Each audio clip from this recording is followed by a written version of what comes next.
السلام علیکم۔ دنیا بھر میں جب سرمایہ داری کے حامی سرمایہ دارانہ نظام کی نعمتیں گنواتے ہیں تو وہ بہت سارے حقائق نظر انداز کر دیتے ہیں۔ مثلا یہ کہ ہندوستان سے برطانیہ جو دنیا کا پہلا سرمایہ دار ملک تھا وہ $45 ٹریلین لوٹ کے لے کر گیا۔ 3.5 کروڑ لوگ بہار، بنگال، اڑیسہ کی جو ہے فیمنز میں برٹش پالیسیز کی وجہ سے مرے۔ ابھی ایک نئی ریسرچ ہے جس کے مطابق جو ہے وہ تقریباً 10 کروڑ وہ کہتے ہیں کہ برٹش پالیسیز کی وجہ سے ہندوستان میں لوگ مرے۔ اسی طرح جو فرانس نے الجیریا اور دوسرے ممالک میں کیا، پورچگال اور اسپین نے کس طرح لوٹا، وہ الگ چیز ہے۔ لیکن ایک اور اہم پہلو جو نظر انداز کیا جاتا ہے وہ اوپیم وار کا ہے کہ کس طرح برطانیہ نے ہندوستان میں وہ اوپیم بناتا تھا، اور چائنا نے 18 سینچری میں اوپیم کو پر پابندی لگا دی تھی، اور پھر برطانیہ نے چائنا کو زبردستی جو ہے وہ چائنا پر 19 سینچری میں اوپیم وار مسلط کی، اور وار مسلط کر کے جو ہے وہ ان سے پہلے 5 اپنی بندرگاہیں کھلوائیں، اور پھر جو ہے وہ دوسری اوپیم وار میں مزید جو ہے وہ 8-9 سے زیادہ بندرگاہیں کھلوائیں، اور اس بات کی اجازت وہاں کا جو بادشاہ تھا، شہنشاہ، وہ اس بات کی اجازت دینے پر مجبور ہوا کہ وہ جو ہے برطانوی جو شہری ہیں یا سرمایہ دار ہیں وہ آ کر وہاں پر افیون بیچیں، اور ان پر کسی طرح کی کوئی مقدمے بازی نہ ہو۔ اس کے علاوہ چائنا میں رہنے والے برطانوی شہری جو ہیں ان پر بھی کسی طرح کی مثلا کوئی قانونی کارروائی بادشاہ نہیں کر سکتا تھا۔ اب برطانیہ نے بنیادی طور پہ یہ کیا کیوں؟ اس لیے کہ چائنا بہترین سلک بناتا تھا، پورسلین بناتا تھا، اور دوسری اشیاء بناتا تھا، اور جو اشیاء کنزیومر گڈس تھیں وہ چائنا کی بہت اچھی تھیں، اور ڈسپائٹ دا فیکٹ کہ برطانیہ میں انڈسٹریلائزیشن شروع ہو گئی تھی، ان کی بہت ساری پروڈکٹس اتنی اعلیٰ معیار کی نہیں تھیں جتنا چائنیز اپنی پروڈکٹس کو سمجھتے تھے۔ جس چیز میں برطانیہ نے ایکسیل کیا یا جس چیز میں برطانیہ سبقت لے گیا وہ بنیادی طور پہ ہتھیار تھے، کیونکہ چین کی اس طرح کی لڑائی نہیں تھی۔ برطانیہ جو ہے وہ سمجھ لیں سینکڑوں سالوں سے ڈائریکٹلی انڈائریکٹلی لڑائیوں میں انوالو رہا، تو اس نے جو ہے وہ جو ہتھیار سازی تھی اس میں ترقی کی، اور ہتھیار سازی کے بلبوتے پہ جو ہے وہ اس نے پھر چین کو یرغمال بنایا۔ تو اوپیم جو ہے وہ انڈیا سے لے کر آتے تھے، اور پھر انڈیا سے لے کر آ کر جو ہے وہ اس میں چائنا میں ڈم کرتے تھے، یہاں بیچتے تھے، اور 18 سینچری میں جو اوپیم آتی تھی چائنا میں اس کی بہت کم تعداد تھی، وہ کوئی 4,000 کے قریب تھی، 4,000 چیسٹ یا 4,000 پاؤنڈ کچھ لوگ کہتے ہیں، اور وہ پھر جب برطانیہ نے شروع کی تو یہ 4 لاکھ پاؤنڈ تک پہنچ گئی۔ ملینز کی تعداد میں لوگ جو ہے وہ افیون کا جو ہے وہ شکار ہوئے، جس میں چائنا میں جو ہے وہ فیملی سسٹم کو نقصان ہوا، وہاں کا سماجی اسٹرکچر تتر بتر ہوا۔ ایک بیروکریٹ تھا، اس نے جس کو یہ ٹاسک دیا گیا کہ آپ جو ہے اس کو ختم کریں، چینی بیروکریٹ، اس نے پھر پہلے یہ جو ہے جو مقامی چینی تاجر تھے جو اس طرح بیچتے تھے ان کو جو ہے گرفتار کیا، ان کو سزائیں بھی دیں، سزائے موت دی گئی کچھ کو، اور پھر اس نے برطانیہ کے جو برطانوی تھے بیچنے میں انوالو، ان کے خلاف سخت ایکشن لینے کی کوشش کی، لیکن اس سے پہلے اس نے ڈپلومیسی اور morality کے اصول کو فالو کرنے کی کوشش کی، اور اس وقت کی ملکہ کو خط بھی لکھا، اور اس میں یہ بتایا کہ برطانیہ میں انٹرسٹنگلی افیون پر پابندی تھی، اور وہ افیون جو ہے وہ چائنا میں بک رہی تھی۔ اس نے کہا کہ اگر آپ کے ملک میں افیون پر پابندی ہے تو آپ کو پھر یہ پتہ ہوگا کہ افیون کتنی خطرناک چیز ہے انسانی صحت کے لیے، انسانی سماج کے لیے، تو آپ نے اگر اس کو اپنے ملک میں اس پر پابندی لگائی ہوئی ہے تو آپ کیسے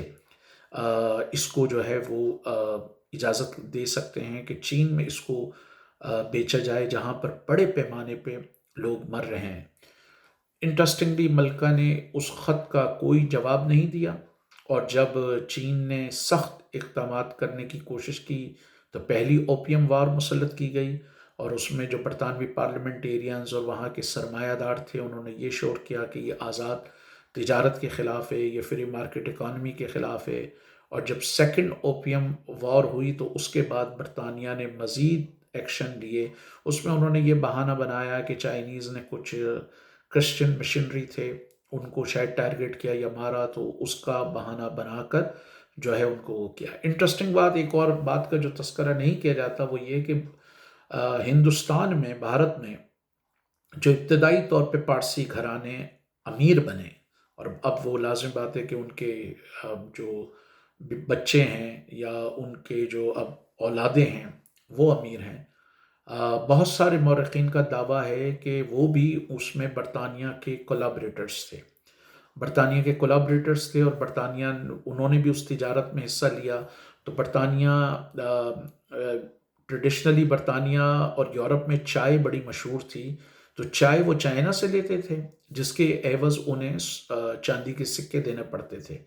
تو ٹریڈ امبیلنس تھا، چائنا ان سے کچھ نہیں لیتا تھا کیونکہ چائنا کی بقیہ چیزیں جیسے میں نے بتایا کہ بہت اعلیٰ معیار کی ہوتی تھیں۔ چائنا سینچری آف ایمیلیشن سے پہلے گلوبل اکانومی کو 25% سے زیادہ کنٹریبیوٹ کرتا تھا، G D P, global economy کا جو جی ڈی پی تھا اس کا 25% سے زیادہ کنٹریبیوٹ کرتا تھا۔ تو چائنا کو ضرورت نہیں تھی ان سے کچھ لینے کی، تو چائنا ان سے خریدنا نہیں چاہتا تھا۔ تو برطانیہ کا جو ہے پیسہ جا رہا تھا، تو برطانیہ نے سوچا کہ اس پیسے کو کیسے سٹرائک ڈاؤن کیا جائے، کیسے بیلنس کیا جائے۔ تو پھر انہوں نے ہندوستان میں جو ہے اوپیم کو پہلے سے اگ رہی تھی، مزید اس کی پروڈکشن کو جو ہے وہ انہوں نے اگا کر جو ہے وہ ہندوستانی تاجروں کی مدد سے، جس میں پارسی تاجروں کو کہا جاتا ہے کہ وہ سر فہرست تھے، انہوں نے چین میں جو ہے اس کو امپورٹ کیا۔ بعد میں اس لڑائی میں اسپیشلی سیکنڈ اوپیم وار میں فرانس نے بھی برطانیہ کا ساتھ دیا، اور فرانس اور برطانیہ کی فوجوں نے ایک طریقے سے مل کر جو ہے وہ چائنا کو شکست دی، اور پھر اس پر چائنا پہ جو شرائط عائد کیں وہ انتہائی شرمناک شرائط تھیں۔ چین میں لاکھوں کی تعداد میں لوگ جو ہے وہ اوپیم سے مرے، اور یہ تقریباً صورتحال مور اور لیس آپ کی 1949 کے ریولوشن تک تقریباً یہی پوزیشن رہی۔ چینی آج بھی اس کو سینچری آف ہیومیلیشن کہتے ہیں، مثلا ذلت و خواری کا پوری ایک صدی، جس میں چین کو بہت جو ہے وہ انہوں نے کمزور کیا۔ وہاں پہ پھر مقامی طور پر اس تجارت کی وجہ سے مقامی وار لارڈز بھی انہوں نے پیدا کیے، مقامی اپنے ایجنٹس پیدا کیے، ہانگ کانگ کو اپنے قبضے میں لے لیا۔ ایک بڑا برطانوی سرمایہ دار تھا جس نے اس میں بڑا پیسہ بنایا، اور بعد میں پیسہ بنا کے اس نے یو کے میں real estate, stock exchange, shipping اور دوسری انڈسٹریز میں ہی پیسہ لگایا۔ کچھ مورخین کا دعویٰ ہے کہ ایک سرٹن اسٹیج ان 19 سینچری برطانیہ کی تجارت کا ایک بڑا حصہ، اور کچھ مورخین کہتے ہیں کہ 40% سے زیادہ برطانوی ٹریڈ کا جو اس کی گلوبل ٹریڈ تھی اس کا 40% حصہ جو ہے وہ اوپیم ٹریڈ پہ تھا۔ تو جب لوگ سرمایہ داری اور فری مارکیٹ اکانومی کی بات کرتے ہیں تو وہ عموماً یہ نہیں بتاتے کہ برطانیہ نے چائنا میں کیا کیا، کس طرح فری مارکیٹ اکانومی کے نام پر چینیوں پر جو ہے افیون مسلط کی